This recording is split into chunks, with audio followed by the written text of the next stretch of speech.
Hey guys, Don from Walttools again, to tell you about another one of our fantastic stamps. What I have in my hand here is one of my personal favorites out of our line. It's called the Wisconsin FlagStone. We took Wisconsin FlagStones, hand chiseled them, laid them in a bed of mortar, and then used some actual heavy torpedo sand to do our mortar joints in these. What that means for you is you're going to end up with a stamp pattern that's one of the most authentic stone patterns that you're going to find on the market. From the detail in the stones, there's a lot of very heavy hand chiseling that went on.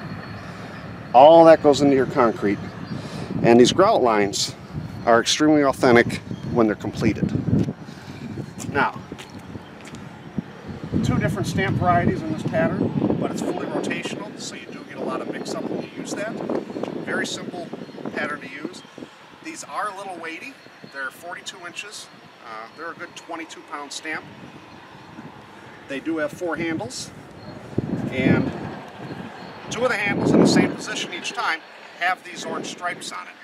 That way, when you are laying it down, you know that if you got your stripes up in your yellow, you rotate it 90 degrees or 180 degrees on your next stop, and it changes your pattern around. So let's show you how easy these are to throw down. You'll get one started.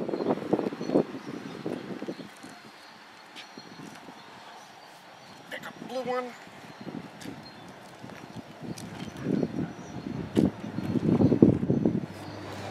Get it into place.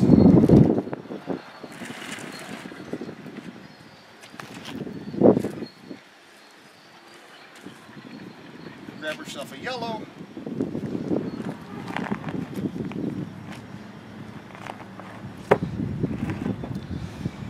As you can see, I started with yellow here with my orange stripes down.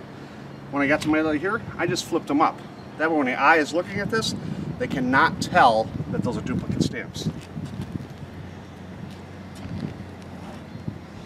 When I go add the blue back in, I'll just make sure I'm different than what I have there. So I'll put the stripes on the left-hand side.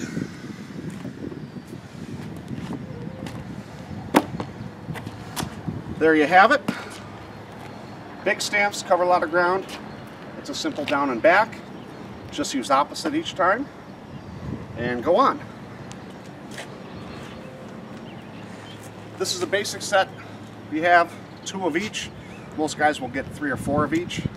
And of course you get your flexible floppy and your touch-up skin to go along with it.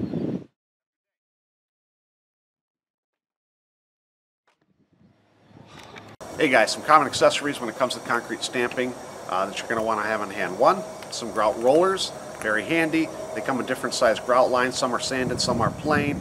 It's great for touch-ups, just keep them in your back pocket as you go along. These are great out in the middle, but when it comes up to an edge or a wall, you're going to want to look at the Walttools Grout tool set. 1/4 inch, 3 8.5 inch. These are very handy when you go up against a wall. As you can see, it's a rocker profile. You'll be able to back right up into a wall and get a great impression here, where the roller's not going to do that. Again, they just fit right in your back pocket and make it really easy to tailor your job as you go along. And all the stamp sets come with a little touch-up skin. This one has to be a stone one. A lot of times they're slate. They mix and match, but you want to take this along too, because you always have those incidental issues where you tap your foot, you drag a corner on your stamp, something like that. You're going to touch up. Keep this with you. Just lay it down, tap it in place, and off you go. Thanks a lot. Okay, when it comes to getting a stamp set from Walttools, one of the things you want to do is make sure you open your box and inspect the package as soon as it arrives. You want to make sure you have the proper stamps and the number of pieces before you start your job. Don't wait until you get there to find out that there could be a problem. Another rule to keep in mind, everyone always asks about the number of stamps that you use. The number of stamps should be enough to get across your project and start another row. For example, if you've got a 12-foot slab, you want to have enough stamps to go across that 12 feet, plus a stamp or 2 to start another row. That's the general rule of thumb when it comes to stamping.